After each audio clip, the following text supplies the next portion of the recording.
द्रव्यमयाद्यज्ञात् ज्ञानयज्ञः परन्तप। सर्वं कर्माखिलं पार्थ ज्ञाने परिसमाप्यते। इस श्लोक में भगवान कृष्ण ने भौतिक यज्ञ की तुलना में ज्ञान यज्ञ की श्रेष्ठता को स्पष्ट किया है और कहा है कि सभी कार्यों की परिणति ज्ञान में होती है। भगवान कृष्ण ये कहकर आरंभ करते हैं कि भौतिक भेंटों से किया गया यज्ञ ज्ञान के यज्ञ की तुलना में घटिया होता है। ज्ञान यज्ञ श्रेष्ठ है। ज्ञान का यज्ञ विशेष रूप से शत्रुओं पर विजय पाने वाले अर्जुन को संबोधित है। ये सुझाव देता है कि ज्ञान को अपनाने से आंतरिक संघर्षों और चुनौतियों पर काबू पाने में मदद मिलती है।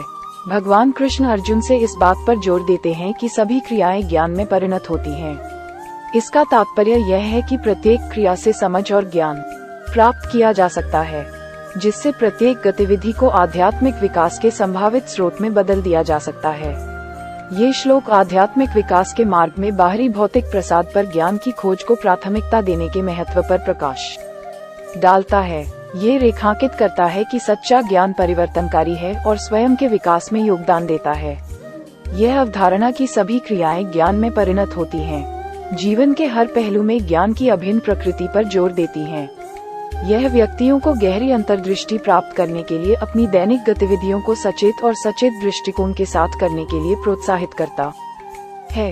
ये कहते हुए कि ज्ञान यज्ञ भौतिक त्याग से श्रेष्ठ है, ये श्लोक मात्र भौतिकवाद से परे होने का सुझाव देता है। इसका तात्पर्य यह है कि सच्ची आध्यात्मिक प्रगति केवल बाहरी अनुष्ठानों से नहीं बल्कि ज्ञान के माध्यम से आंतरिक परिवर्तन से होती है।